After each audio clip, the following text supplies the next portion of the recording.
You know when somebody say they love language is like, they got multiple love languages, Mhm. and you don't need that all the time. You just need it when you need it.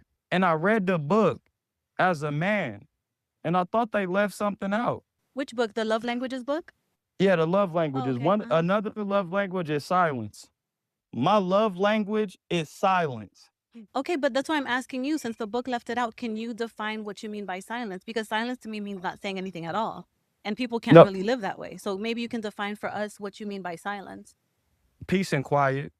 So you just heard that clip from our last live. A man saying his real love language is silence. Hearing something like that can feel jarring or even offensive to some people. But here's the thing: silence isn't a love language, but it is a nervous system response. Although silence isn't a love language, it is what can happen when someone gets emotionally flooded. Flooding means that your nervous system is overwhelmed. Your stress response spikes so high that your body switches from connect with and understand my partner mode to survive and protect myself and or my relationship mode. When someone is flooded, their heart rate jumps, their thinking gets foggy, their listening shuts down, their problem solving collapses, and their fight, flight, or freeze response kicks in.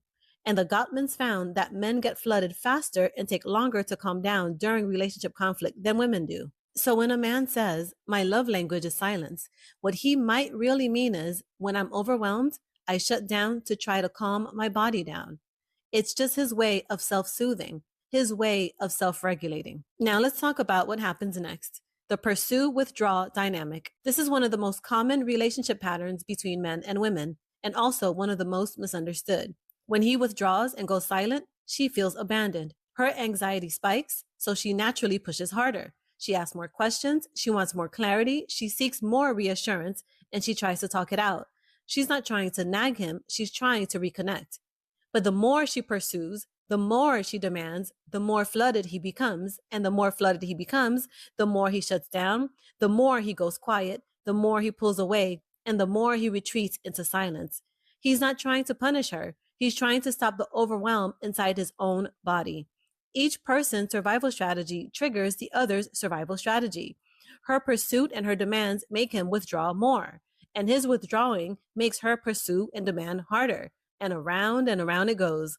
Two nervous systems yelling, I need safety, in two completely different languages. The key is to not see his silence or him asking her to be silent as a sign that he doesn't care or as a signal that the relationship is over. It's often just a sign that he is overloaded, that he is emotionally overwhelmed. And it's just as important that he doesn't see her pursuing or her demanding or her trying harder as a sign that she's controlling or that she's trying to nag him. It often just means that she's scared of losing the connection, that she's scared of losing the relationship. And once couples learn how to identify the signs of emotional flooding and the pursue withdrawal cycle, everything starts to calm down.